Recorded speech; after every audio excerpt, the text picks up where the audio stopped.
Hi, everybody. I am here and I'll be with you in just a moment. I hope you're having a good evening. Oh, there goes my Oh, well, my camera went dark and then came up. Promising.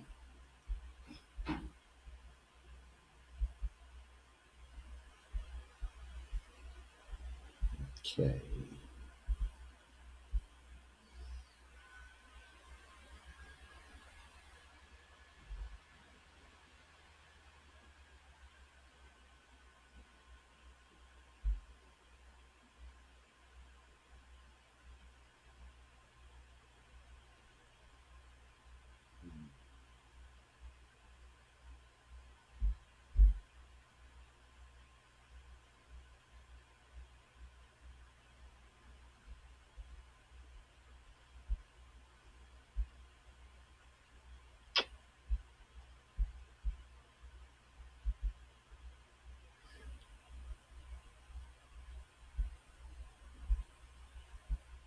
We don't need a ton of channels. All we need is a fast internet connection. Fast internet, all the channels, we need it all. Now you can mix and match your perfect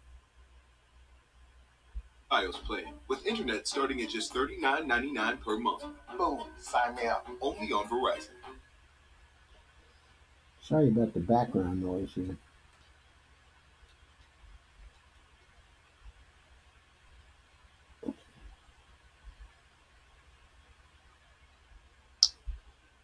So, happy Saturday evening, everybody. Thank you very much for coming. Oh, Marcia says, I'm looking and sounding fine this evening. Thank you. I appreciate the feedback. Please share. Of course, I'm going to do a little bit of sharing myself.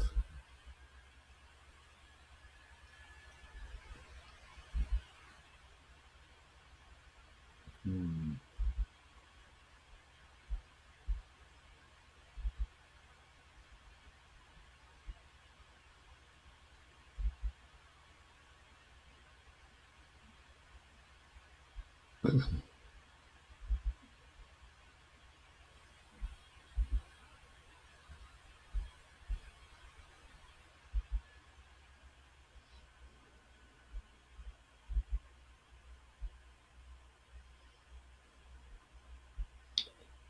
And then I'll be with you in a moment.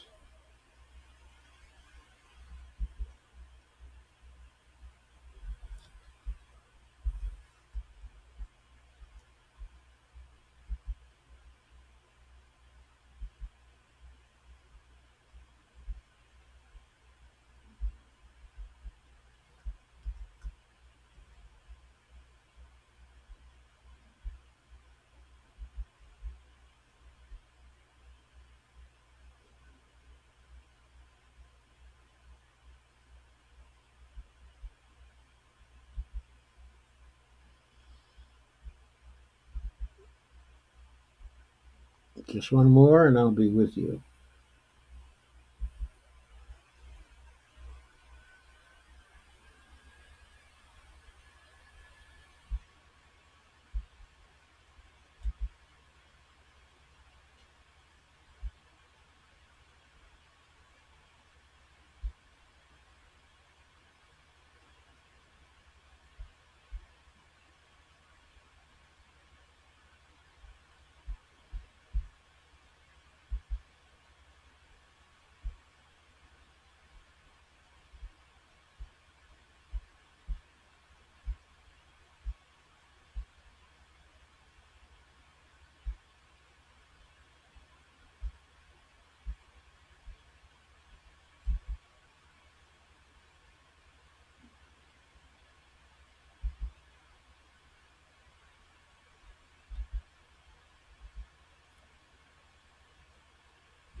Okay.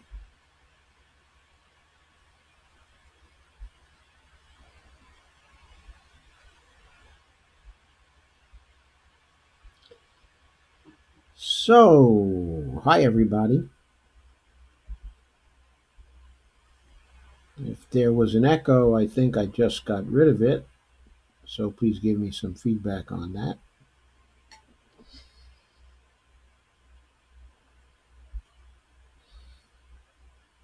And Lana says, good evening from Minneapolis.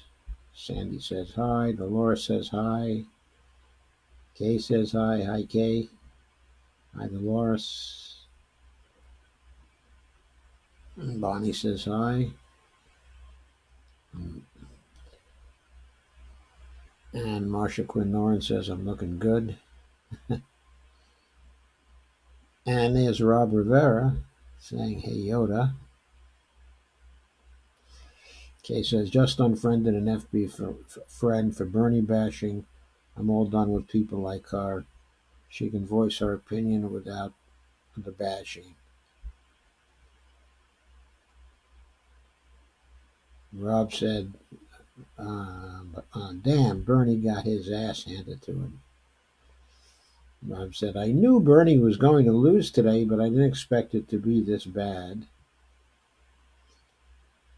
And Sandy greets Bonnie. Steve Gonzo says, hi, Steve. I'm not fond of the poorly educated South Carolinians. Well,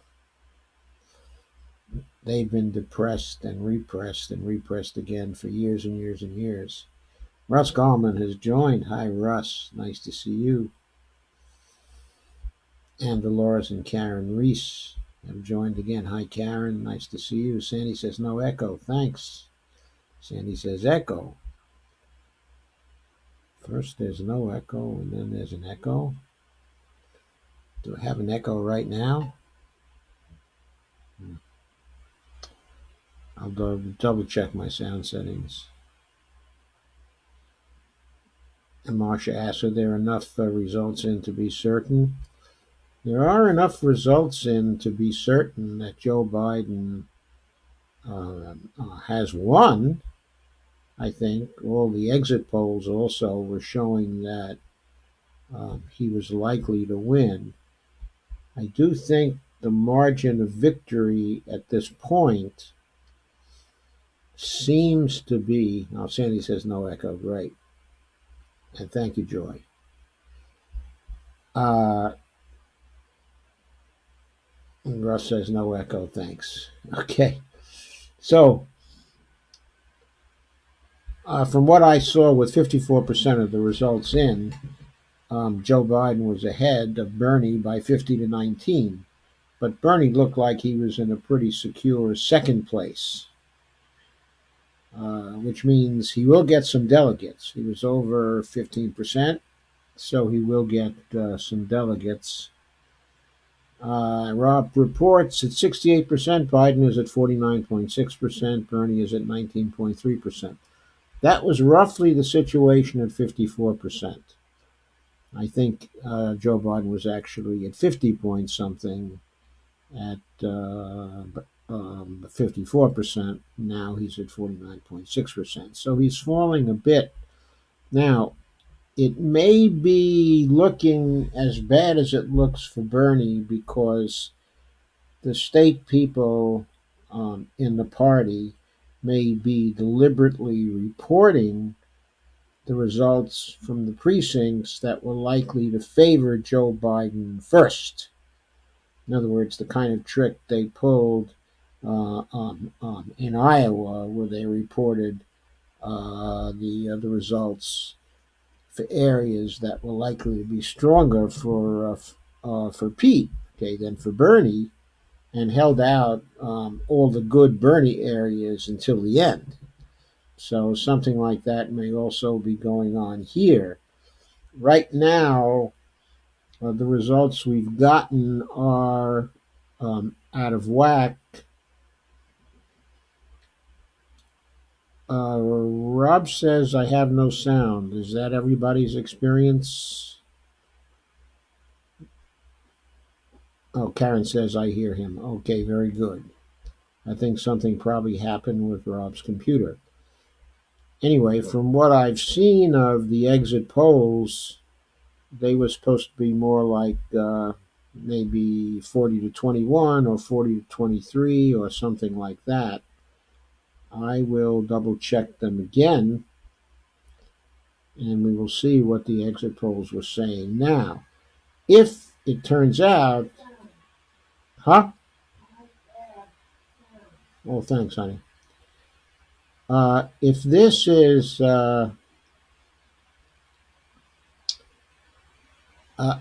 roughly 50-19 or 49-19 or something like that, it's bigger than the exit polls were, and quite a bit of variance between the exit polls. That may measure the degree of cheating there was in the voting machines. South Carolina was using the AccuVote machines, which can easily be tampered with. Okay. Sandy says, we knew Biden was going to be strong in that one state, but I think you're right, Joe. I don't think we're getting the whole story. Yeah, I suspect there's something wrong there.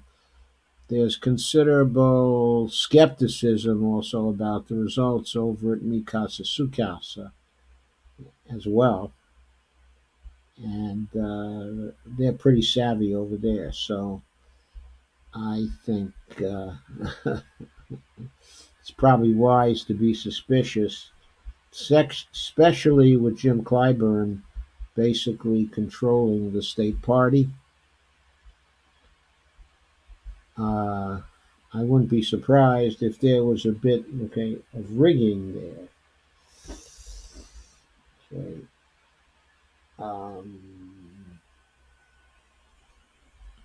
Anyway, we will see.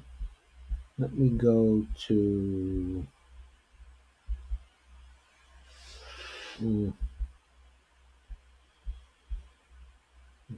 Okay, I got to go to the polling page.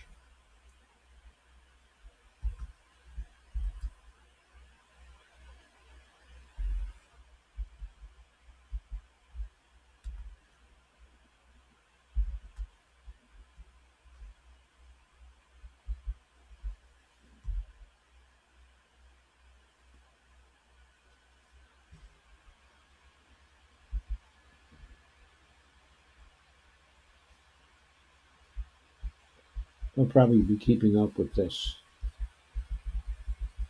I'm not going to go through a lot of numbers here.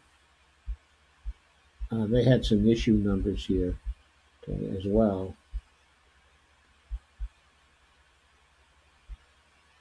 They had figures with 59% of the SC votes in.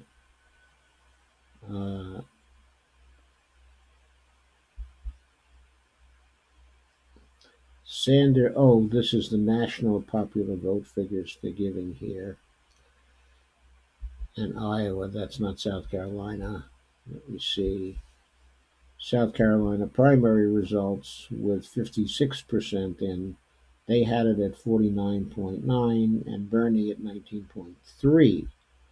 Steyer was way behind at 11.6.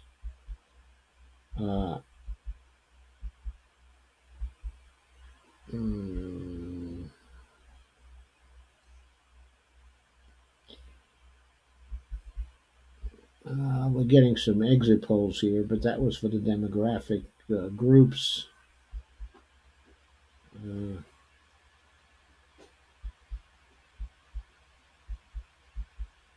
Let's see if I can pull up the exit polls. What I'm doing here is I'm looking for the exit polls.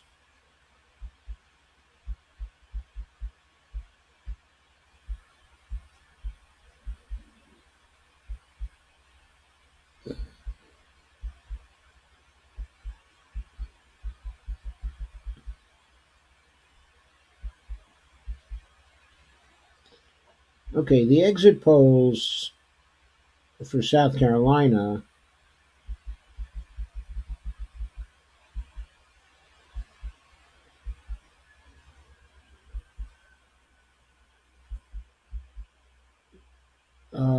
showed people extremely favorable to Biden. the favorability to unfavorability ratio was 76 to 20, plus 56, okay, for Biden, plus 18 for Bernie, plus 14 for Warren, plus 12.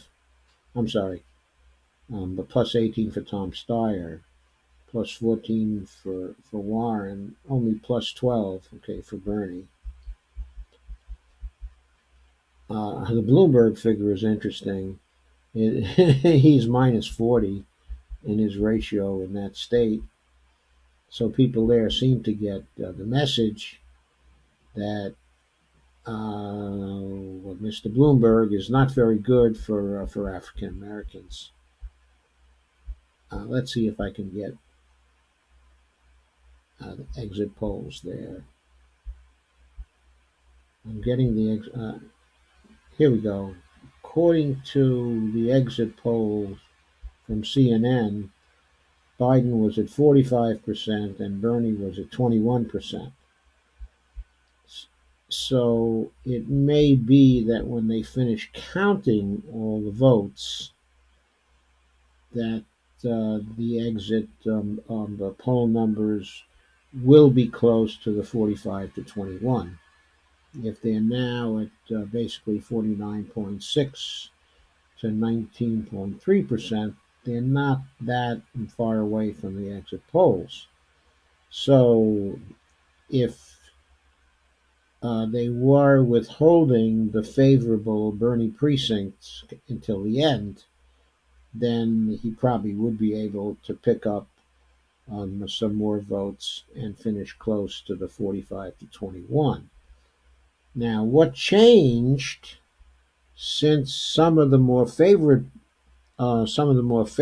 polls he had last week? I don't know. I noticed that Biden finally appeared in South Carolina, started campaigning in person, and maybe that had something to do with things. I'm not sure. But anyway, these are the results. It's a big win for Joe Biden. What do I think of the implications of that win? Well, I think I go along with most of the other analysts on this, specifically that we have a situation where Joe Biden has had a strong performance comparable to Bernie's performance when he was in the third contest, okay, where he won overwhelmingly in the Nevada caucuses. Okay, so this is a similar performance in South Carolina for Joe Biden, but I don't think it's going to give Joe Biden, okay, the momentum that the primary performances of Bernie have had, okay, specifically because there are only a couple of days and we have the Super Tuesday primaries happening, and there are so many of them that the results of those are going to wash out any momentum from the South Carolina victory. Biden won't have time to raise a bunch more money and spend that money to have an effect in the Super Tuesday states.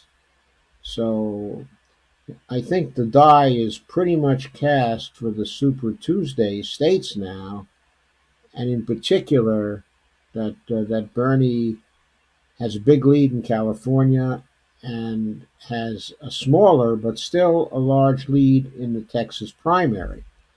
And those are the two main primaries, but Bernie also looks strong in Massachusetts. He looks like he's going to do well in the Minnesota primary. He has a sizable lead here in the Virginia primary. And of course, in Vermont, he will sweep. So I think I agree with the other analysts on this, that it's probably too late for Biden to have a big effect on the Super Tuesday primaries. And on the other hand, the results of the Super Tuesday primaries are probably going to wash out any momentum he gets from the South Carolina primary. I mean, after all, the South Carolina primary is very few delegates. What are there? Something like 54 delegates from South Carolina. That number is going to be washed out by the California delegates and by the Texas delegates and the Massachusetts delegates and all the other states in which Bernie is expected to do extremely well. So, we probably had some cheating in South Carolina. The story will probably come out tomorrow or the day after, or day after that. In fact, the story might even be forgotten because that might be washed out by Super Tuesday also. So you have to keep that in mind. So I think we can still feel very much encouraged by the rest of the polling that has gone on now for some time, and also the fact that Bernie has been today campaigning up in Massachusetts, and he's been campaigning here in the Virginia area.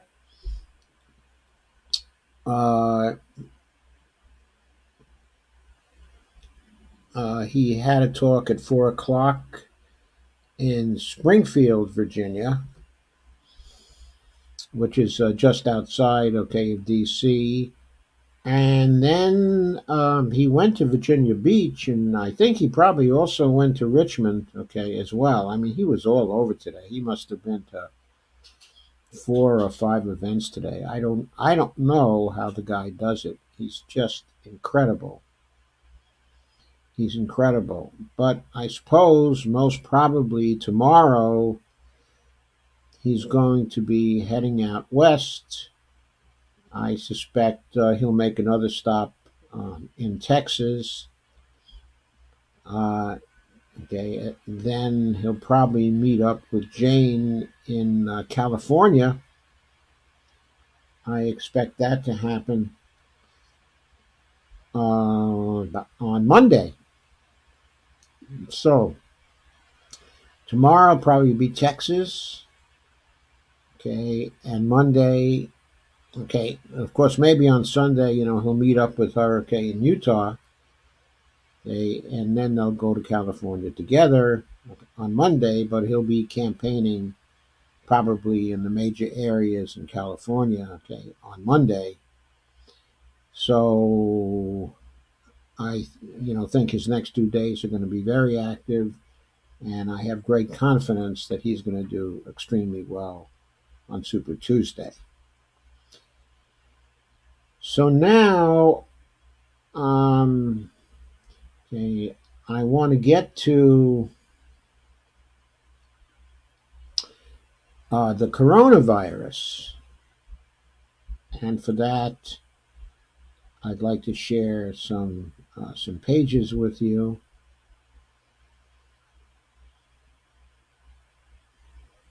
There we go. Let me get to the pages.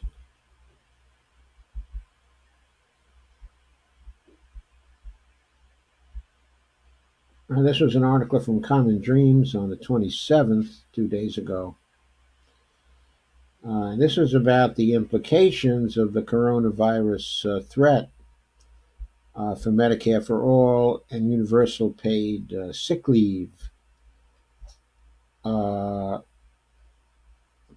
And the basic point of the article is that this is such a serious threat, and so many people, are likely to be sick and not in a position to actually get care because they won't have insurance. They'll have to go to the emergency rooms. An effective treatment for the coronavirus in very short supply now So that's going to be a very serious matter, and a lot of people are going to show up for treatment, okay, in the emergency rooms, overwhelm that part of our response system. And without a Medicare for All bill in place, they won't be able to be treated except at the emergency room, which is going to be overwhelmed. So this article is basically discussing that this should turn a light on in the heads of people who have been opposing Medicare for All and make clear to them that these kinds of threats really pretty much demand that everybody have health care and be able to get it without any deterrence of cost involved. Strengthening the Affordable Care Act does not provide that kind of certainty for people because under the Affordable Care Act, people will still find that they have costs and they'll worry that treatment for the virus is going to be excessively costly.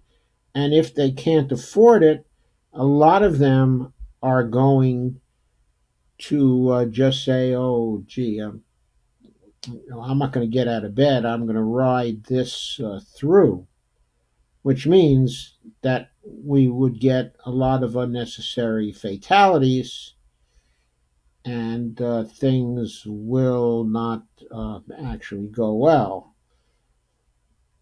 The Kaiser Family Foundation reports that more than half of Americans with employer-based insurance have a deductible of at least $1,000. For people who obtain insurance through the Affordable Care Act, the average deductible is about $4,000. Okay, so a lot of people are not going to try to get care because of the excessive cost. Okay, and there are so many people who can't afford a bill of $1,000 or a bill, okay, of $4,000. There are so many people who can't afford, okay, an emergency of $500. So, also nearly 4 in 10 workers, and of course those, okay, who are unemployed, don't have any paid sick leave. No paid sick leave. 43.5 million people don't have any paid sick leave. So they're going to try not to take any sick leave, and they'll go in sick. And there's a tweet from Ocasio-Cortez. I used to work in the food industry. I can't tell you how many times the people who handle your food who are already overworked and underpaid show up sick to work because our country refuses to guarantee health care or paid sick leave. So that's the way that works. So,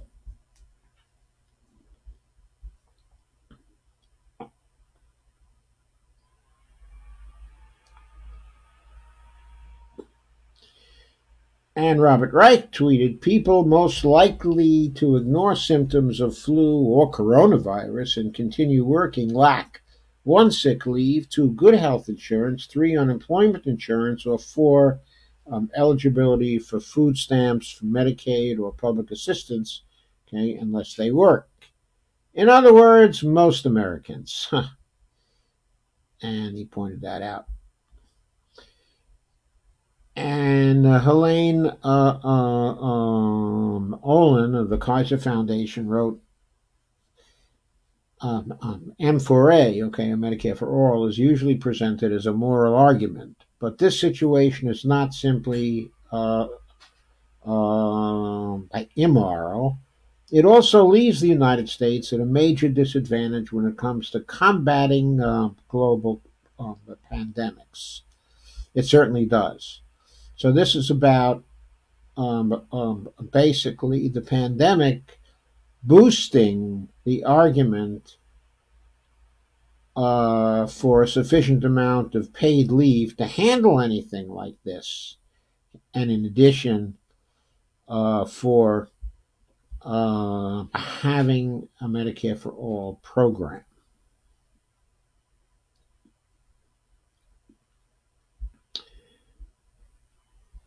In a 2009 study done by the CEPR, the Center for Economic and Policy Research, it was shown that all countries other than the United States offer at least 9 days with full pay. But we do not require any paid sick time for workers. That's us, stupid Americans, not out there in the streets demanding these things that we want and not leaving the streets until we get them. Not leaving the streets, until we get them. Now, that was an article from Common Dreams. It was written by Julia Conley, and it was, as I said, it was published on February 27th. So let's go further now.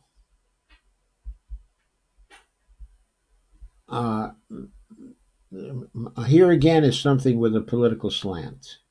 From Truthout, how can the U.S. confront the coronavirus with 28 million people uninsured? I got news for Truthout. It isn't 28 million people uninsured. It's at least 34 million people who are uninsured right now. It was 30 million people when we left the Obama administration. For God's sake. Now, Trump's activities have certainly removed another 4 million from the healthcare rolls. The activities of Trump and the state governors who refused to extend the Affordable Care Act to their states. This article was by Sasha Abramsky,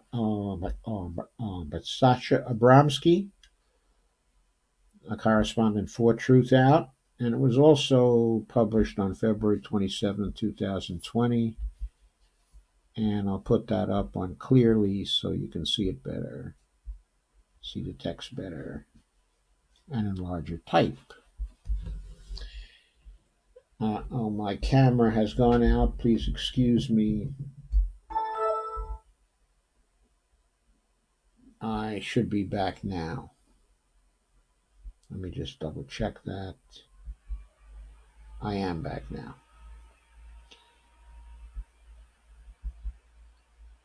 Okay, so as the coronavirus continues to spread around the world, we don't yet know either the full scale of the unfolding global health disaster or the cumulative impact economically. But over the past week, as virus hotspots have emerged in South Korea, Iran, in Italy, and elsewhere, and as more and more countries find cases of the disease, we're beginning to get a sense of the magnitude of what is unfolding.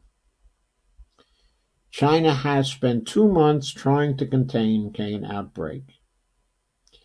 As an authoritarian country, it hasn't shied away from locking down mega cities, even cocooning entire residential communities, allowing only one household member out every couple of days to go looking for food. Tens of millions of people are now living a dystopian existence, essentially barricaded with their own the walls of their own apartments. Yet even with these emergency responses, large numbers have fallen sick and thousands have died. Meanwhile, consumer spending in the world's second largest economy has all but ground to a halt. Month-on-month car purchases in the country are down by a staggering 92%. Yes, people can't go to work. They stay indoors. Tremendous amount of economic uncertainty. They're not buying any cars as long as this goes on. South Korea has imposed extraordinary controls in Daegu, a city of roughly 3 million people. I think, by the way, Wuhan in China is also a city of 3 million people. These are very, very big cities. Italy has quarantined tens of thousands of people, deploying police and military to stop them from leaving the region that is at the center of the outbreak in that country. In Turkey on Tuesday, a plane from Iran with a person on board suspected of carrying the virus was met at the airport by health officials, and all the passengers were promptly quarantined for 2 weeks. Until this week's stock market swoon, the inevitable economic toll had gotten lost in the panicked coverage of the virus's spread. When countries shut down rail and air and road routes in and out of regions, when schools are closed, when gatherings in public are discouraged or banned, when curfews are imposed, and when non-essential businesses are shuttered, the economic cost is immense. The intricately interconnected parts of the global trade and supply chain systems are unraveling at warp speed as the disease spreads, and assuming these lockdowns last, the consequences will be economically devastating. If the stock market continues to sink, if factories remain shuttered, and if consumers pull back from spending, over the coming months there could be massive and unexpected spikes in unemployment and poverty, even in places not directly experiencing the mass transmission of the virus within their populations. Oh, then he goes on, she goes on. I think Sasha's a she, but I'm not sure in this instance. Anyway, Trump, of course, has been making, basically boosterism statements about the coronavirus without, knowing anything about it or asking the scientists. And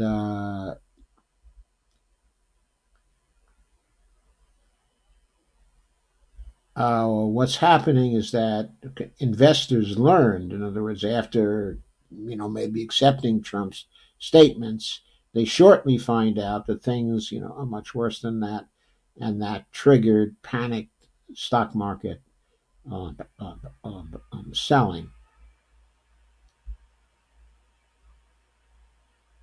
If the bad news about the virus's spread continues, the market retraction will also continue over the trading days and weeks ahead, making what happened in the first days of this week only a prelude to a larger and longer crisis. Public health experts at the CDC and in the universities increasingly think it's only a matter of time before the United States too experiences serious outbreaks. Okay, and very shortly, I'll get to why it's almost certain that we're going to have serious outbreaks here. Indeed, the announcement late Wednesday afternoon that a Californian who had neither traveled to a hot zone nor been in close contact with someone who has had the virus signifies it is likely already starting to circulate within the United States. If it is, the impacts will be huge, not just on the country's overstretched health systems, but on the political and economic infrastructure. It's not a stretch to imagine global stock market collapses over the coming weeks and a stark contraction of consumer spending and of employment in their wake, which then again is, it's going to mean another recession, probably of the magnitude of 2009, at least.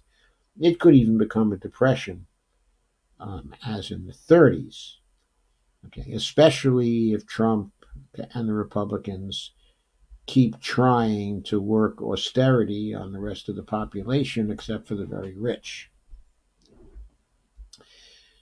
Anyway, Sasha Abramsky says even if this dislocation doesn't grow to the cataclysmic scale of the 1918 to 19 Spanish flu, the coming months would surely force the U.S. to confront some glaring policy shortcomings and to do so at speed. I don't know who's going to do so at speed. In other words, there might be somebody at the end of January of next year who will do something at speed, But unless the Congress, including both the Democrats, and the Republicans, are embark on passing some legislation that is veto proof, in other words, abandoning what the Trump administration wants to do, I don't see how we're going to get the speed. Roughly 28 million Americans lack health insurance. I've indicated it's more like 34. That number has gone up every year of the Trump presidency and will continue to go up as long as current policies are in place that drive immigrants. Well, that's a Kaiser estimate about the uninsured. I still think it's not a good estimate. And will continue to go up so long as current policies are in place that drive immigrants ever further outside the safety net that encourage states to limit access to Medicaid, that make it harder for individuals to access health care exchanges set up under the Affordable Care Act. It's pretty much impossible to rein in a pandemic, especially of a disease that is communicable before a sufferer becomes sick enough to visit the ER, with so many people entirely excluded from primary care coverage, which, by the way, wouldn't be nearly so significant if the Obama administration had included $100 billion worth of spending on primary care centers, as Bernie Sanders tried to get them to do in the Affordable Care Act. Millions more who do have insurance are so underinsured and have such high deductibles that, in practice, they too do not visit primary care doctors nearly as often as they should. So far, Democratic candidates who are running for the presidency haven't linked the virus outbreaks to their calls for expanded and more affordable health care coverage. It's past time for them to do so. With this outbreak, not only does the moral imperative of universal health care grow, but so does the pragmatic rationale. Germs don't obey class and ethnic and national boundaries. If poor, uninsured people don't get treated for viral pneumonia in proper facilities, they will spread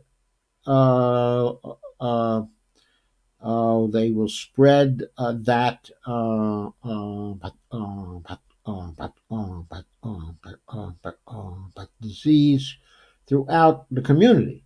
It will be impossible to bring regional conflicts under control if huge swaths of the population cannot access doctors, either because they are afraid they will be bankrupted by medical bills or because they are terrified they will render themselves vulnerable to deportation. By putting themselves onto medical system and government radars. And the more people that remain untreated, the more the virus will spread, creating a cascading effect of health and economic consequences.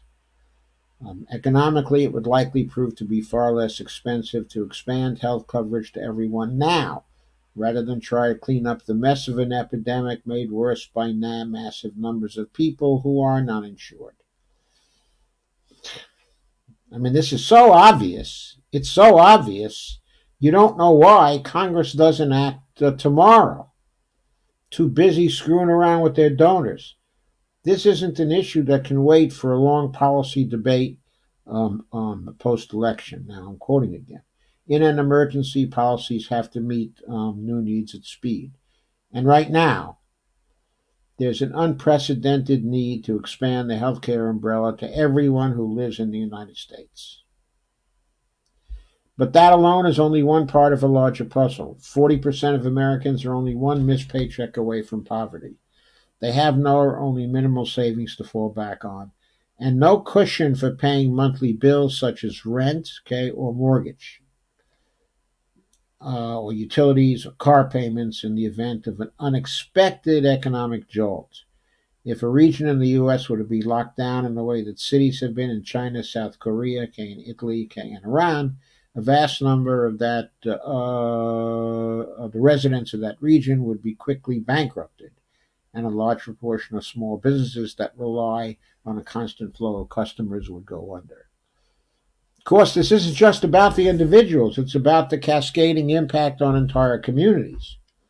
Prolonged quarantines and lockdowns could devastate already financially on edge neighborhoods, as surely as deindustrialization devastated the Rust Belt and the 2008 housing crisis devastated everywhere from California's Central Valley cities such as Stockton to urban regions of uh, uh, uh, uh, Nevada. Unlike most of our peer nations, in the U.S., there is no legal right to paid sick leave. Okay, so he mentions that. Although the Family and Medical Leave Act does allow for up to 12 weeks of unpaid leave. But the Family and Medical Leave Act is not in place, of course. In practice, the country's sick leave rules are so ludicrously weak that they provide a strong disincentive for people, even in food processing and restaurants and other industries where germs spread particularly fast, to stay off work when they are sick, which of course is as backward an approach as possible during a pandemic. Again, while candidates for Bernie Sanders have pushed for paid sick leave, they haven't as yet linked it to the issue of quarantine. During World War II, Winston Churchill's government set up an insurance system under the War Damages Act in the UK to ensure that victims of the Blitz who lost homes or businesses to the aerial bombardment wouldn't be left to sink on their own. The insurance system was paid out of tax receipts and was designed so that the state would cover these losses, and large numbers of individuals and communities heavily hit by the bombing wouldn't be left entirely destitute. Surely, in an age of pandemic, of mass quarantines, and of lockdowns, such an insurance system is similarly imperative in the United States. Also, in the United States, at this time, no one's on the gold standard. So the government, is in a position to provide such support to people without needing to tax anymore,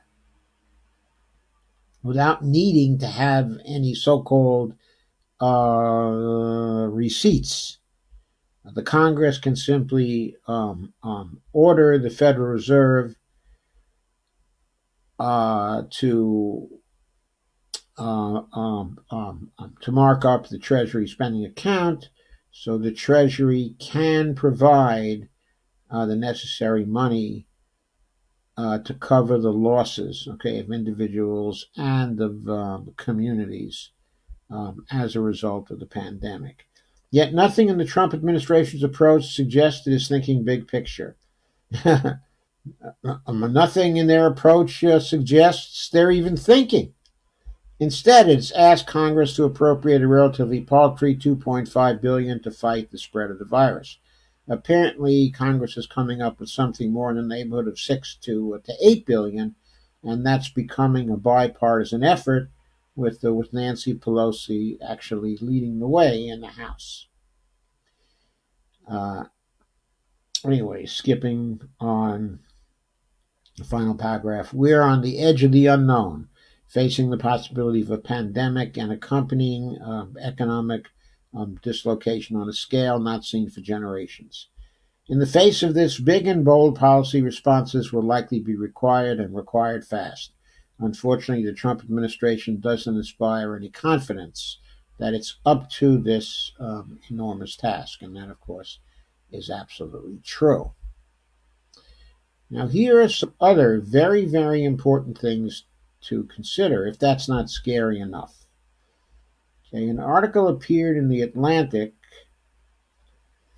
by James Hamblin, MD, entitled, "You're Likely to Get the Coronavirus. Most cases are not life-threatening, which is also what makes the virus a historic challenge to contain." I'll put this on clearly so you can see it better also. And as well, make the type larger.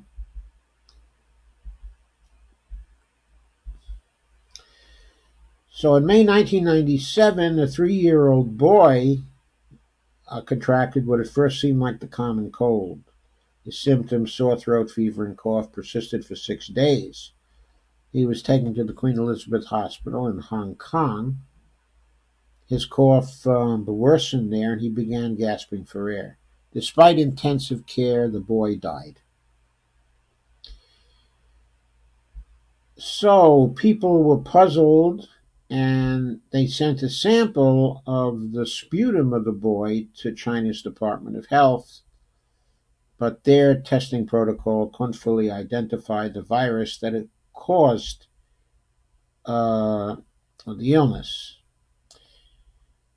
So the virologist, who's the chief over there, decided to ship some of the sample to colleagues in other countries, including the U.S. Centers for Disease Control in Atlanta.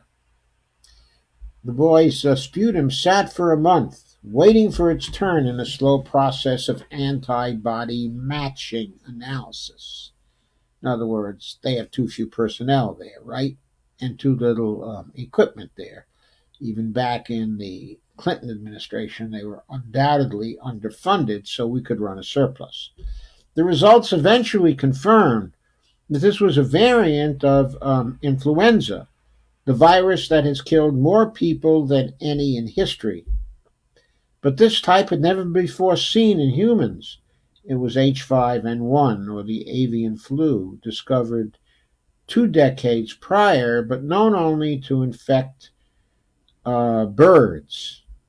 By then it was August. Scientists sent distress signals around the world. The Chinese government swiftly killed 1.5 million chickens over the protests of the chicken farmers.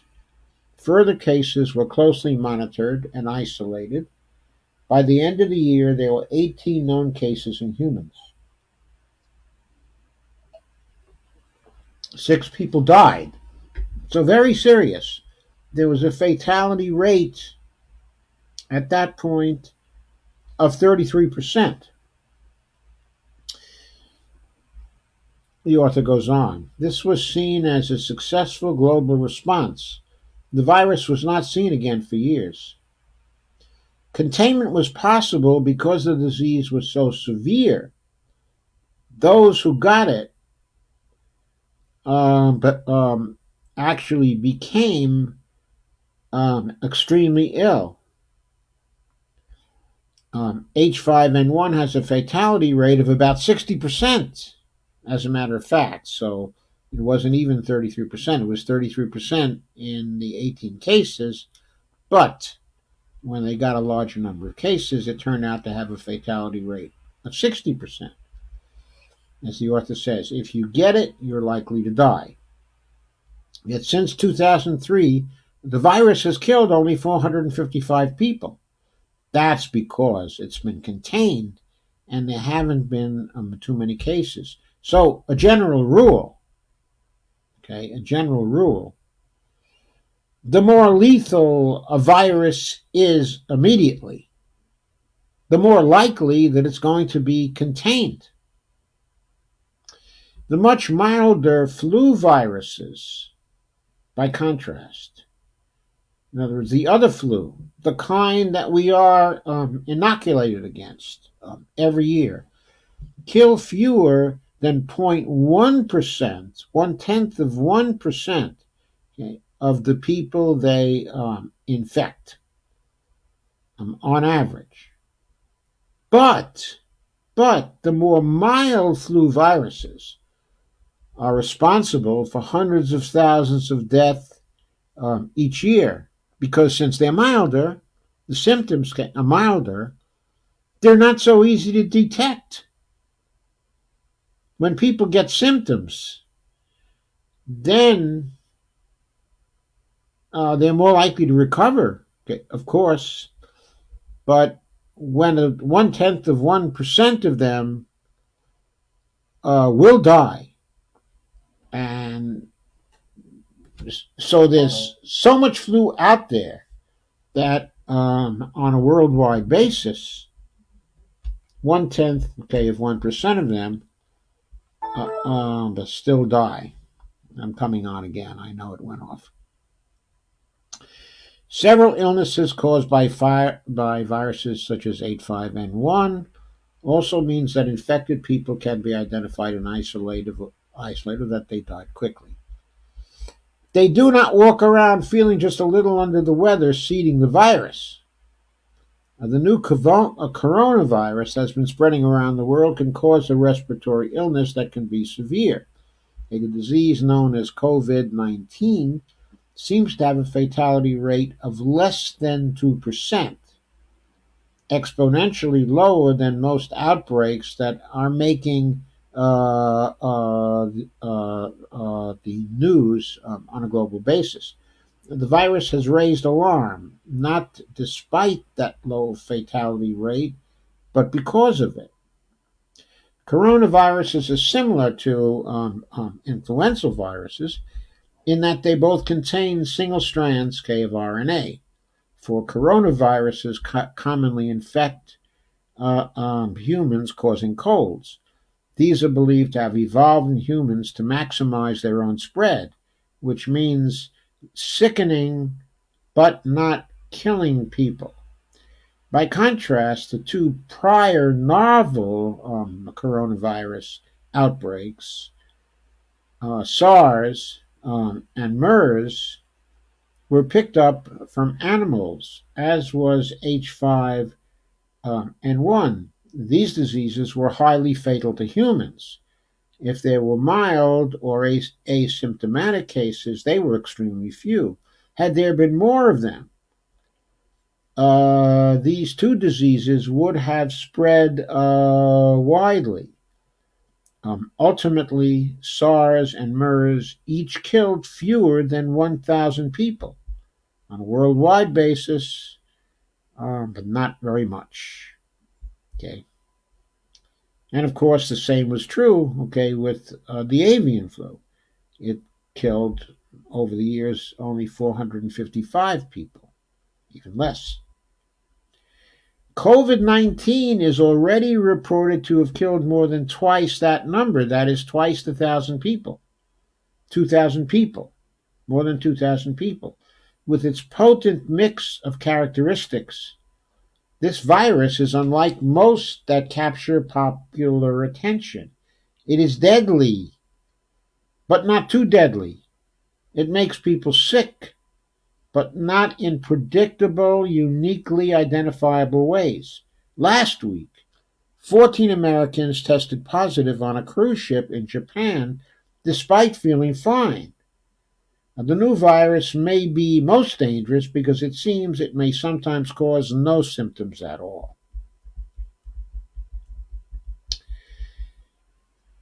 Read, the new coronavirus is a truly modern epidemic. The world has responded with unprecedented speed, okay, and mobilization of resources. A new virus was identified extremely quickly. Its genome was sequenced by Chinese scientists and shared around the world within weeks. The global scientific community has shared genomic and clinical data at unprecedented rates. Working on a vaccine is well underway. The Chinese government enacted rather dramatic containment measures, and the World Health Organization declared an emergency of international concern. All this happened in a fraction of the time it took to even identify H5N1 in 1997. And yet the outbreak continues to spread. The epidemiology professor from Harvard, Mark Lipsitch, is exacting in his diction, even for an epidemiologist. Twice in our conversation, says the author, he started to say something, then paused and said, quote, actually, let me start again, unquote. So it is striking when one of the points he wanted to get exactly right was this, quote, I think the likely outcome is that it will ultimately not be containable, unquote.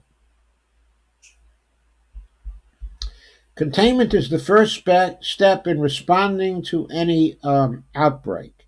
In the case of COVID-19, the possibility, however implausible, of preventing a pandemic seemed to play out in a matter of days. Starting in January, China began cordoning off larger and larger areas of the country, radiating outward from the city of Wuhan, and eventually encapsulating some 100 million people.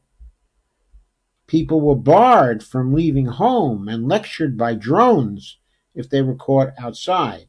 Nonetheless, the virus has now been found in 24 countries. Despite the apparent ineffectiveness of such measures, compared to their inordinate social and economic cost at least, the crackdown continues to escalate. Under political pressure to stop the virus, last Thursday the Chinese government announced that officials in Hubei province would be going door to door, testing people for fevers and looking for signs of illness, then sending all potential cases to quarantine camps. But even with the ideal containment, the virus's spread may have been inevitable. Testing people who are already extremely sick is an imperfect strategy if people can spread the virus without without even feeling bad enough to stay home from work. Lipsitch predicts that within the coming year, 40 to 70% of people around the world will be infected with the virus that causes COVID-19. So that's the bad news. Probably you and I are going to be infected with the virus at some time during the coming year. But he clarifies emphatically, this doesn't mean that we're all going to feel sick or have a severe illness. It's likely many will have a mild disease or maybe asymptomatic, he said.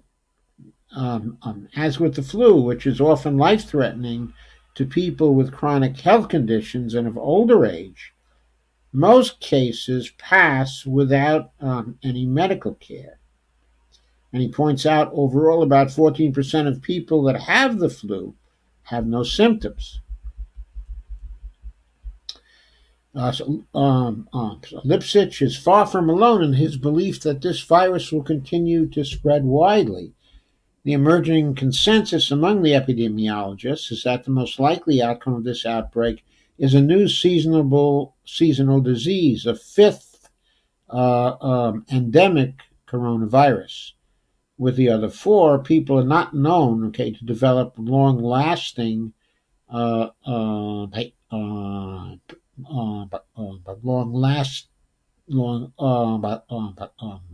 long-lasting immunity.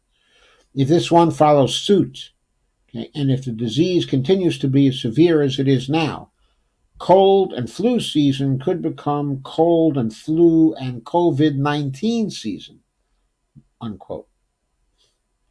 At this point, it's not even known how many people are infected. As of Sunday, there have been 35 confirmed cases in the United States. So today we found out about our first fatality here in the United States. It occurred in Washington state. This is according to the World Health Organization. Only 35 confirmed cases. But Lipsitch's very, very rough estimate when we spoke a week ago, that is a week ago as of February 27th, banking on banking on a number of assumptions piled on top of each other, was that 100 or 200 people in the U.S. were infected. That's all it would take to seed the disease very widely. The rate of spread would depend on how contagious the disease is in milder cases. On Friday, Chinese scientists reported in the Journal of the American Medical Association an apparent case of asymptomatic spread of the virus from a patient with a normal chest CT scan. The researchers concluded with stolid understatement that if this finding is not a bizarre kind of abnormality, quote, the prevention of COVID-19 infection would prove challenging, unquote. Even if Lipsitz's estimates were off by orders of magnitude, they won't likely change the overall prognosis. 200 cases of a flu-like illness during flu season when you're not testing for it is very hard to detect. But it would be really good to know sooner rather than later that's correct or whether we've miscalculated something. The only way to do that is by testing, unquote. At first, doctors in the U.S. were advised not to test people unless they had been to China or had contact with someone who was diagnosed as having the coronavirus. Within the past 2 weeks, the CDC said it would start screening people in 5 cities here in the U.S. in an effort to give some idea how many cases are actually out there. But tests are still not widely available. As of Friday, the Association of Public Health of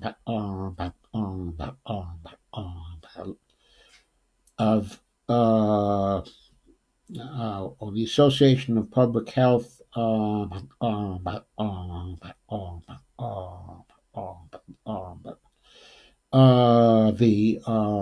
laboratories said that only California, Nebraska, and Illinois had the capacity to test people for the virus.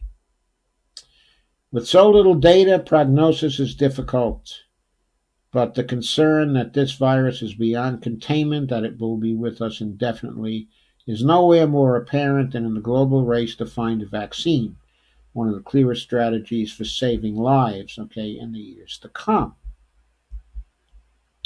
There's been rapid progress as far as developing a vaccine.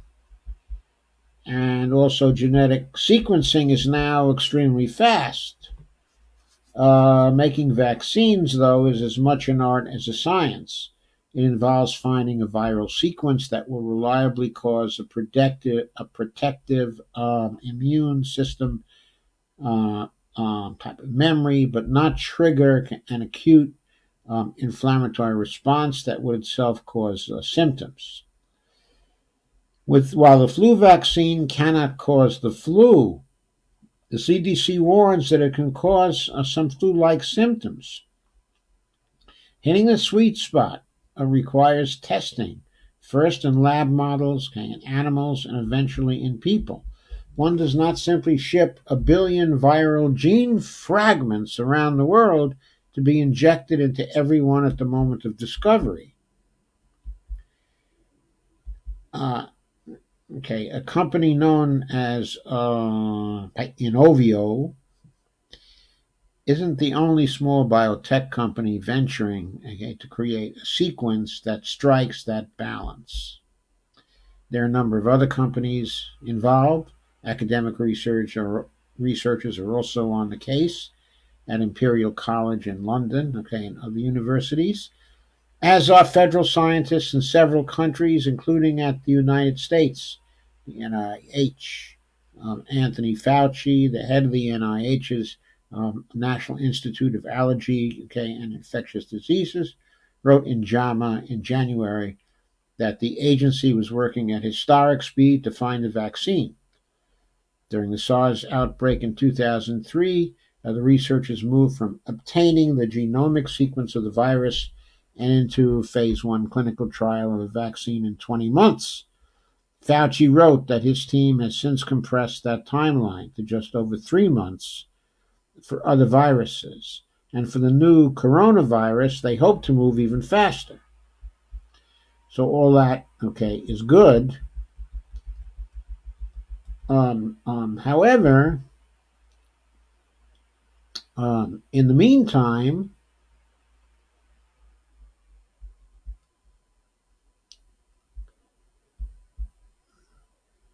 okay, but still, it's going to take some time, okay, because, okay, even if they get a COVID-19 vaccine ready for early phases of safety testing in April, if all goes well, then late summer testing could begin to see if the vaccine actually prevents the disease. Overall, if all the pieces fell into place, the CEO of the group trying to develop the vaccine guesses it would be 12 to 18 months before an initial product could be deemed safe and effective. That means that for at least 12 to 18 months from now, there will be no vaccine to protect us, to protect most people. That timeline, though, represents a vast acceleration compared with the history of developing vaccines. Even to propose such a timeline at this point must be regarded as extremely aspirational.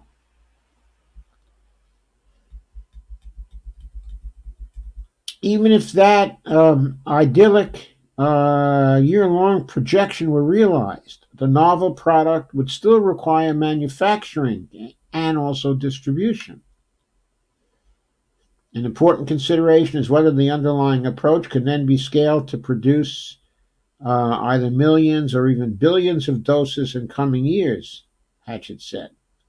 Especially in an ongoing emergency of borders closed and supply chains broke, distribution and production could prove difficult purely as a matter, simply as a matter, simply because of the logistics involved. Okay. And Fauci's initial optimism about this seemed to wane too. Last week he said the process of vaccine development was proving very difficult and very frustrating. So it may take longer even than the 12 to 18 months. That is the bottom line.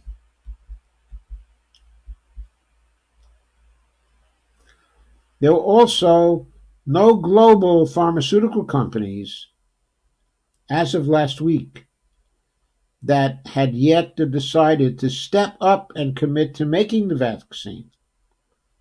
Guess what? It might have to be made in government laboratories. Mightn't it? It might have to be made and manufactured at the NIH. Would that be so terrible? I don't think so.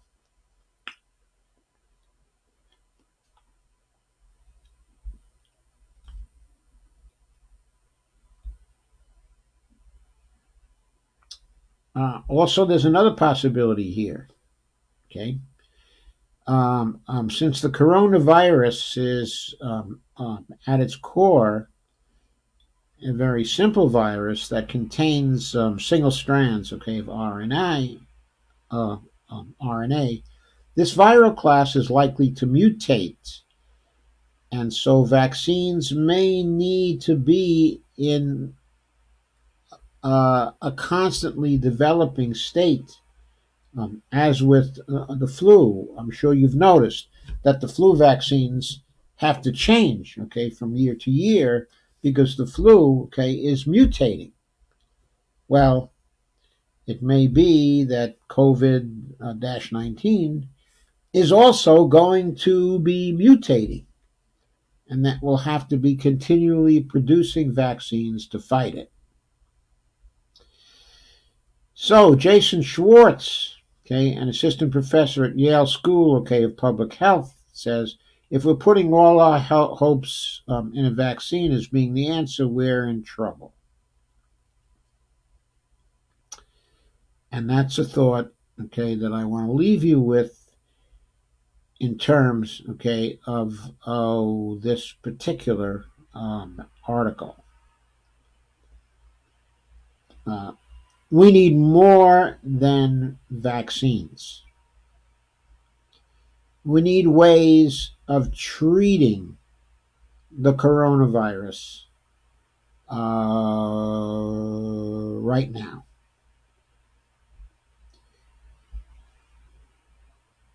These involve also not only containing the disease, but at the same time, also measures of treatment that can help people get through the disease and can lower the mortality rate when they get sick. And with that, okay, I want to move to the final article, okay, I wanted to cover tonight because it's so important. It was one that appeared in Scientific American, and it appeared on February 28th. It's new. It's called "The Promising Antiviral is Being Tested for the Coronavirus. However, the results are not yet out." The drug, okay, is remdesivir, and it's evidently effective against many other viruses. And some experts are optimistic that it or similar compounds may work for the pathogen responsible for COVID-19. And so here we go. Let me put this on clearly also so you can see it. And let me make sure the print is large enough.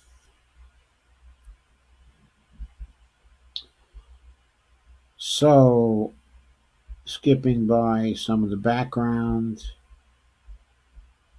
California company known, okay, as Gilead Sciences is the maker of remdesivir, which is a broad spectrum antiviral.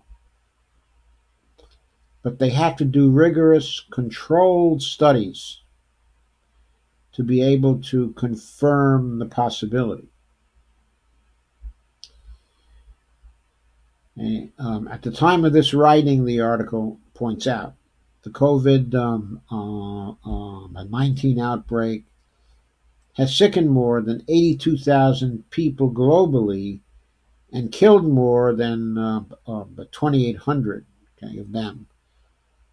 Now, if you compute out what that is, that amounts to something like 3.3%, okay, as opposed to 2%. However, the 82,000 only refers to those who have been sickened by the virus. There are likely many more people than the 82,000 who are walking around with the virus, have not been sickened with the virus. So it may very well be that the 2% estimate, in other words, that the other estimate, okay, of the mortality rate, okay, of 2%, okay, is the correct estimate, or it may even be less than that. Hopefully, it would be less than that. Okay, but let's ask the question. Okay, let's get into some numbers here, and let's get into some numbers only from the United States. Okay, for the United States, we have 330 million people. So let's assume, for the sake, okay, of estimates, that 50% of them are going to contract the disease in some form, not necessarily get sick, be sickened by it, but that roughly 50% okay, are going to actually contract the disease, because we've already learned that what the epidemiologists are projecting is that between 40 and 70% of people are going to contract it. So let's assume for this analysis that it's going to be 50%. 50% of the United States is 165 million people. Now, there's no data yet. I don't have any data concerning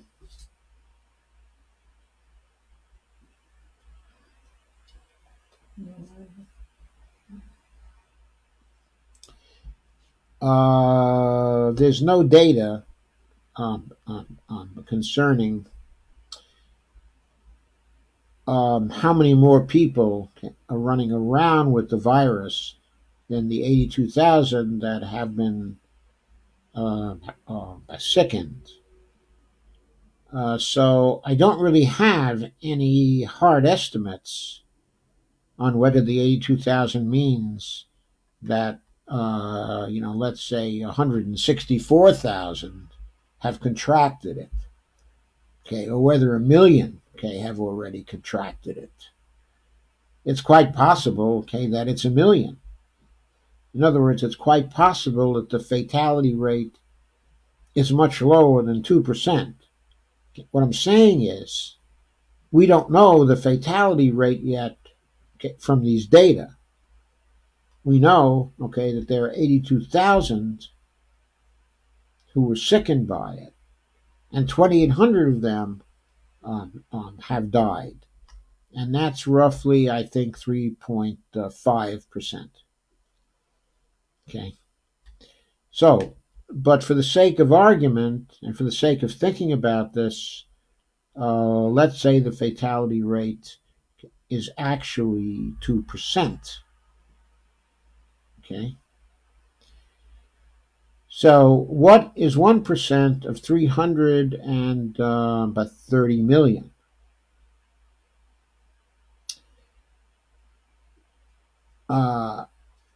That's 3.3 million. Let's say that of those 3.3 million, 50%, are not going to contract it.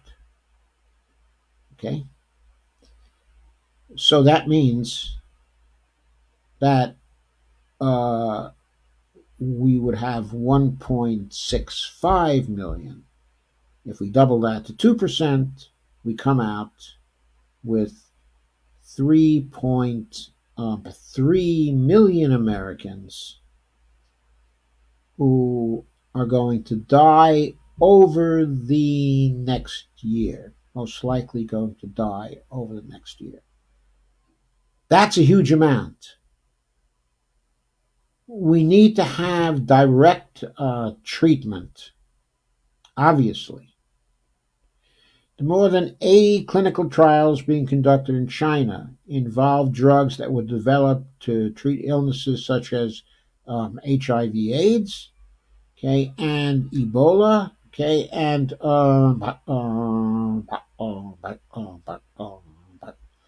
and also they are as well for malaria. These candidates include HIV antivirals, which are protease inhibitors, which work by blocking enzymes the virus needs to replicate, and a malaria drug called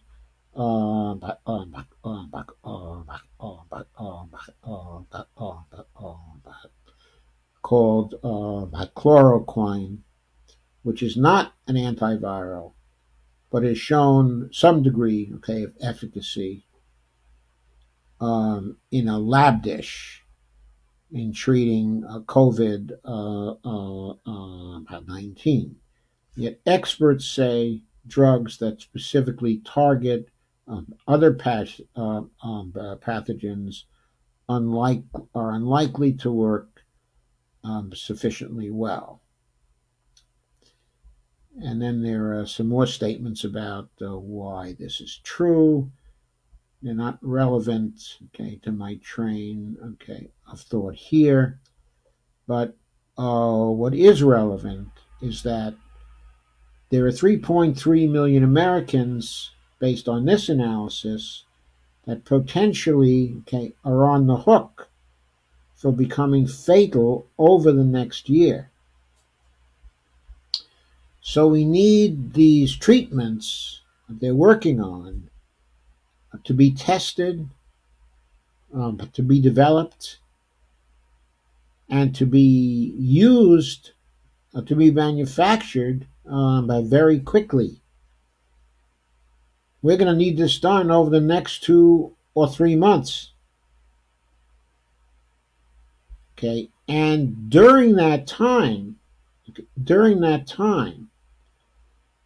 if we expect to avoid, okay, the development of very tragic situation where many thousands of people are dying, okay, across the United States, we're going to have to slow the spread of the disease through various measures of containment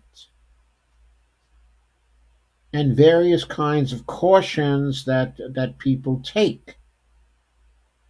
For example, face masks, okay, washing of hands, okay, and various other measures, not touching your face very much. You're getting to the habit of not touching it. Wearing gloves for all kinds, okay, of things, and gloves that are disposable, because of course the virus will get onto gloves, and unless we dispose of the gloves, they're going to get on us still. So we have to slow down the spread of the virus in the United States. And since so many people who have it are not going to be aware, okay, they have it, we won't know whether our efforts to slow the spread of the virus, okay, are being successful, okay, except by the final outcome. If people die at a relatively slow rate, we will know that we are being successful. But considering 3.3 million people likely are on the hook, we're still talking about thousands of people who are going to come down with serious forms of this illness and who may die over the next 2 or 3 months. Hopefully by then, some of the drugs they're testing now will have proven to be somewhat effective, at least to reduce the fatality rates to a flu level, to 0.1% or something like that, something we can sustain, but something we can handle. But this we know, the vaccines won't be ready for a year to a year and a half.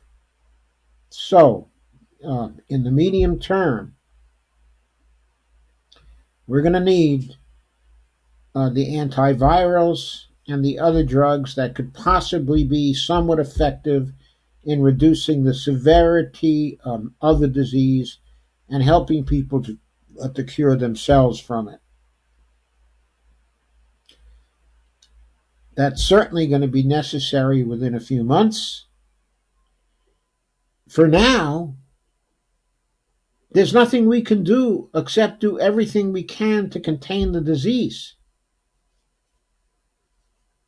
And that's going to mean like staying out of crowds, staying indoors, okay, as much as we can,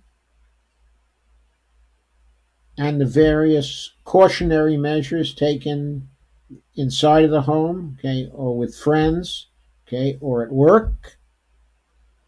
We're going to have to do all of these things and take them very seriously because, okay, as I say, roughly 3.3 million people are on the hook. Our job is to cut that down to a level that's going to be manageable. I don't know what manageable is. That's a very imprecise term, and it's also an insensitive term. And I don't intend to be that way. But what I'm trying to do is to give you a decent estimate, okay, of what is at issue here in terms of fatalities from this particular disease. Okay, I hope I've done that. I haven't done a precise job of it. I'm not trying, okay, to be an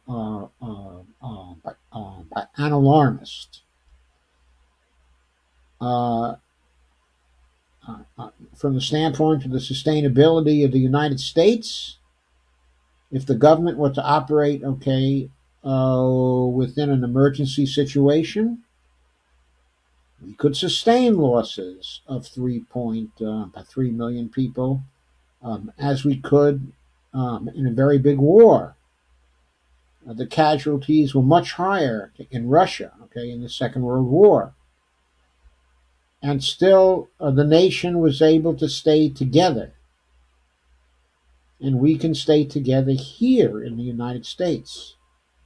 Now, to the extent that we can cut down that number of deaths to 50,000, to 60,000, to something comparable to the fatalities that we currently sustain simply because people don't have insurance. If we can do something like that, then that would be manageable. It would even be a heroic effort. But we have to understand what we are facing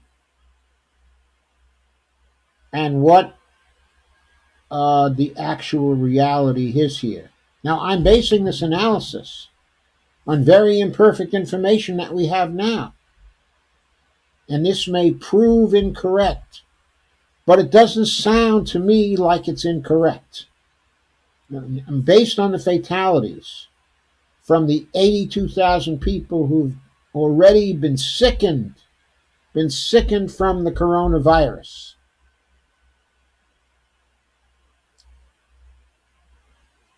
It's likely that 2% estimate, the fatality estimate of 2% of those who contract the disease, is probably correct.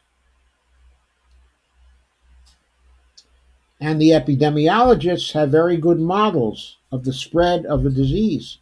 If they think that 40 to 70% of the people are likely to contract it, that's very likely going to happen. So that 50% estimate, okay, I gave, at this time, it's probably a fair estimate.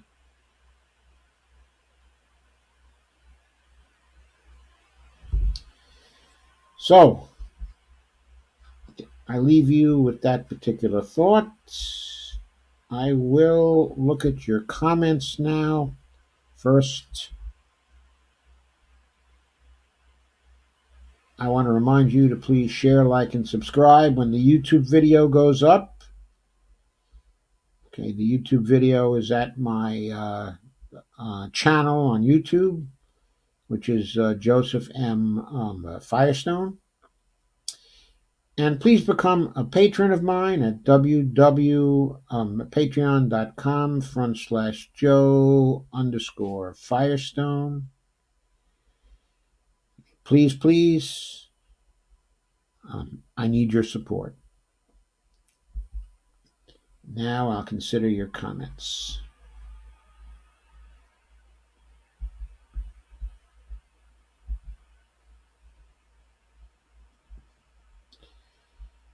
Okay, most of you are apparently still here. Oh, you might be still here. Yeah, seems like you still are. Oh, there are even a little more of you than there were when last I looked. Excellent.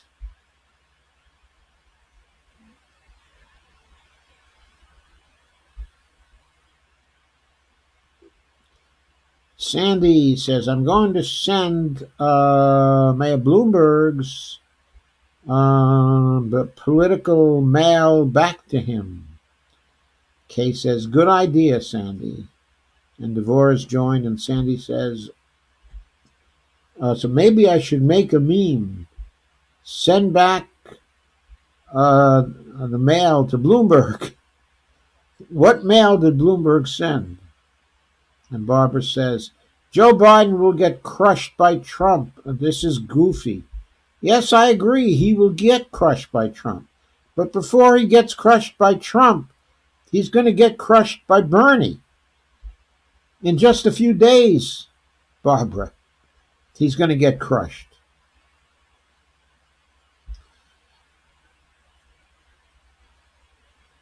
So Kay says, oh, another great one, Sandy. Laugh out loud. Lana says, I did see that South Carolina was closing polling places without notice.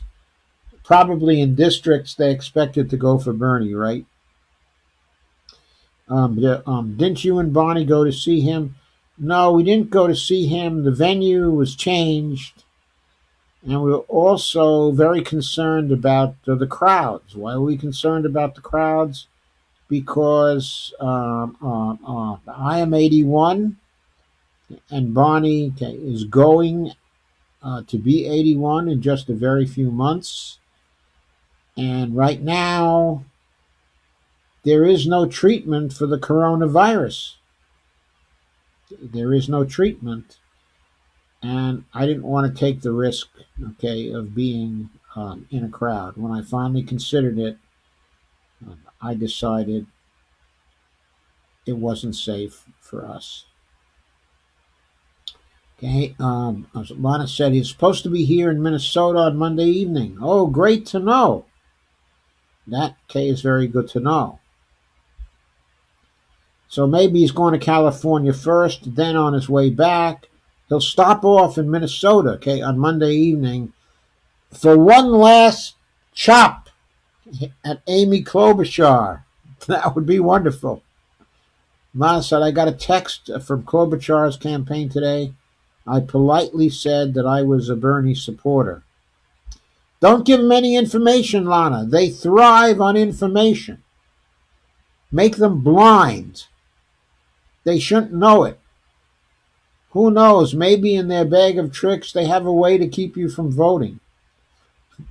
Sandy says, the ACA isn't cheap. I have it. I know it's not cheap. It's very expensive. Rich Serber has joined.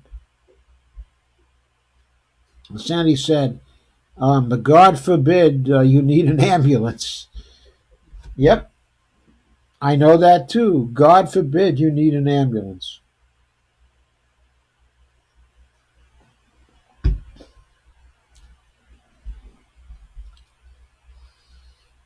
Kay says, I love AOC. She knows firsthand what it is to be a low-wage worker. Kay says, I was a low-wage worker my whole life. Now I'm screwed on Social Security too. Try to live any kind of decent life on less than $700 a month. I certainly would not even try it, Kay. And Bonnie and I are a good deal more fortunate, than that. And we're finding, it difficult. Kay says, Steyer, has dropped out now.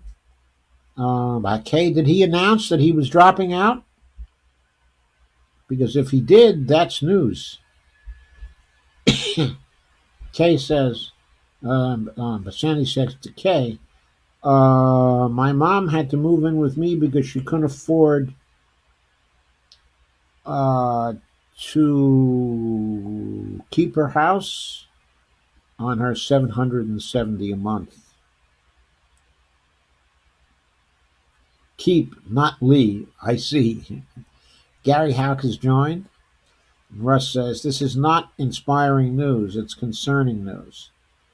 Karen says, stuck at home, no work, no visiting. But what about all those bills piling up? How are you going to pay? They say most people don't have even 400 for an emergency. So this is what's going to have to happen. Okay, assuming Trump stays mean and stubborn and evil as he has for most of his life, then the Republicans are going to have to come around and impeach his butt. And then they're going to have to impeach also Pence's butt. Okay, and then they're going to have to give the presidency until January to Nancy Pelosi. And whatever else you say about Nancy, in the end, if she sees that kind of emergency, she's practical enough as a person that she'll pass some kind of bill so everybody can be treated. And she will do what is necessary to get money to people so those bills can keep on getting paid. And she will bail out the banks and the industries that are dislocated from the crisis. In other words, she will put the nation on a war footing to fight this. Okay? If she becomes the president of the United States, I don't think we have to worry about her running herself. She's going to be too busy managing the crisis. Kay says, Catherine Class has joined. Hi, Catherine. And Kay says, Sandy, I need a kid like you. My kids are worthless when it comes to helping me, even though I always helped all of them the best I could all through their hard times. Sandy says, I'm sorry to hear that, Kay. Kay says, but believe me, I am sorrier than you can imagine. What a disappointment in my own kids. Catherine Class says, hi, Joe. And Carmen Muniz has joined. Kay says, Warren is now behind Pete the Cheat in South Carolina. Laugh out loud. And Sandy says, Trump think. That would be new. By the way, we got to figure out a nickname for Trump, because he insists on calling Bernie Crazy Bernie.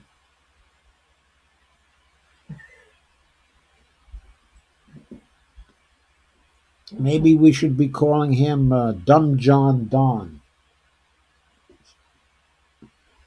He was certainly referred to that. He certainly was called Mr. Dumb John when he went to military school for a year. So maybe Dumb John Don it is. Carbon Muniz, Pence is just going to tell us to pray on it. Why would Don Idiot put a Dominionist in charge?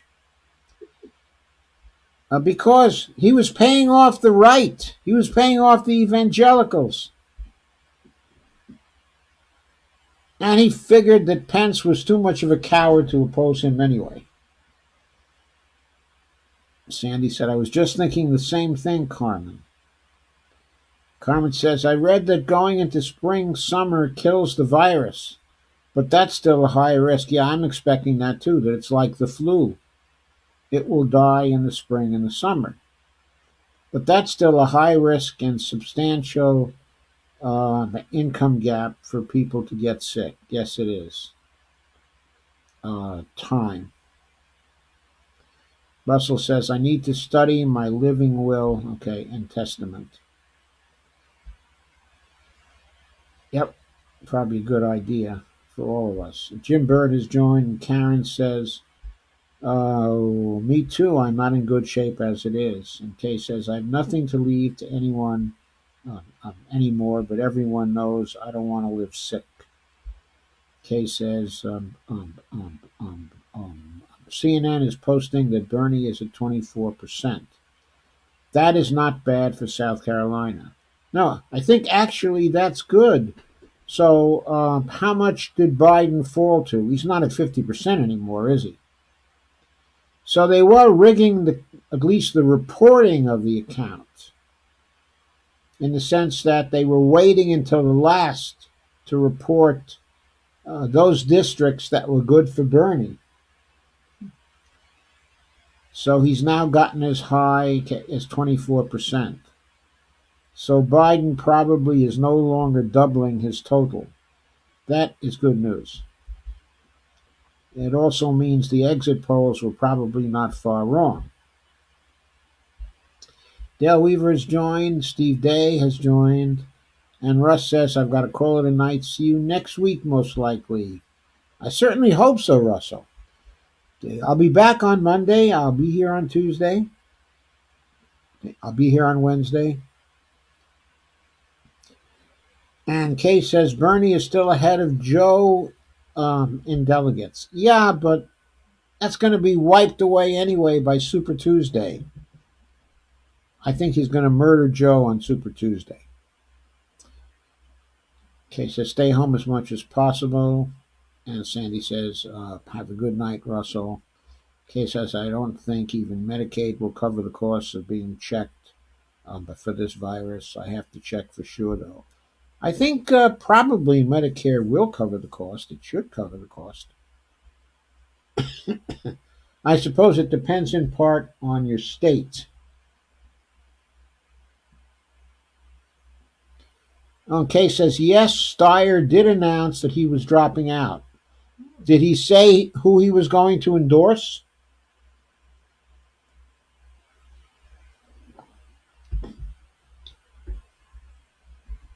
He better endorse Bernie. And Joanne Ricadio has joined. Hi, Joanne. Oh, that's amazing. Steyer's the first one to drop out. I wonder whether Warren's going to drop out. Her showing tonight is terrible. Carmen says, I call him Adolf Twittier. Steve Day says, Trumpty Dumpty. I won't repeat what Bonnie says about him. And Dolores says, not yet. Okay. And Elizabeth Harding has joined. Hi, Elizabeth. Nice to see you. We're working on nicknames for Dumb John Trump, for Dumb John Don. I like Trumpty Dumpty. That's pretty good. Kay Ryan says, I didn't hear if he was going to endorse anyone, Joe. Okay, well, he hasn't really made up his mind yet, but I suspect he's going to endorse Bernie. It's going to be a decision that's hard for him because it's unlikely that Bernie would appoint him to anything in the to any cabinet post in the administration. I don't think that would happen. Carbon Muniz says, Hair Fuhrer. The Hair Fuhrer. I like that one too, Carmen. That's really good. Hair Fuhrer.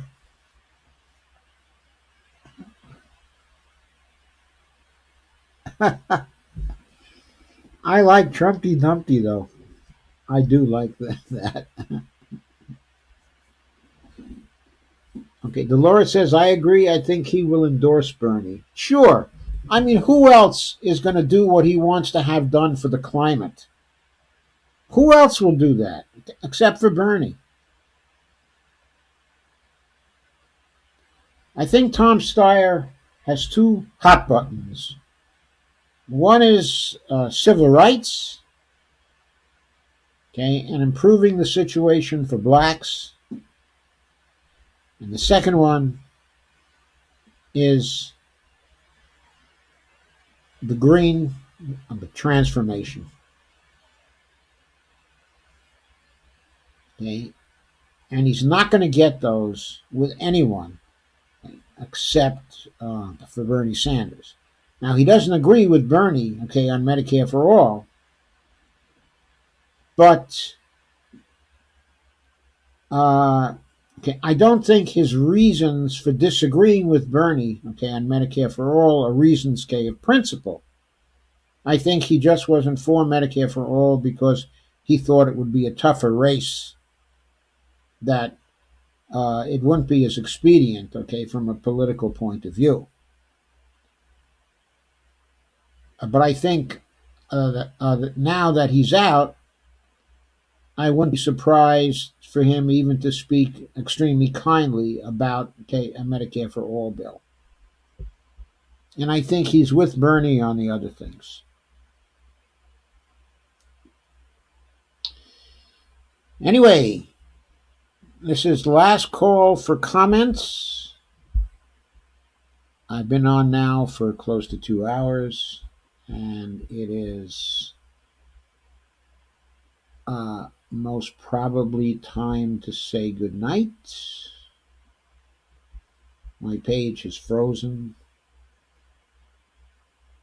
Okay, I will refresh my page before I say goodnight.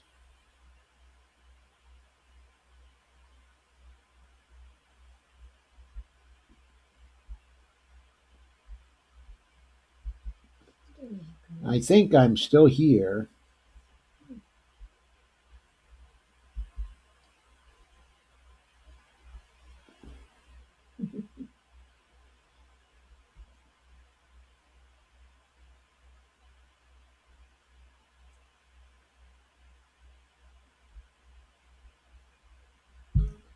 And Joyce says, and Dolores says good night.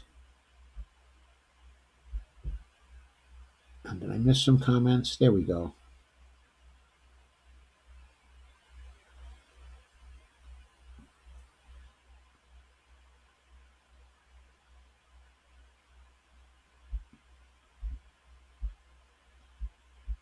Hair Fewer. Hair Fuhrer. Can you please share this for me? I greatly appreciate it.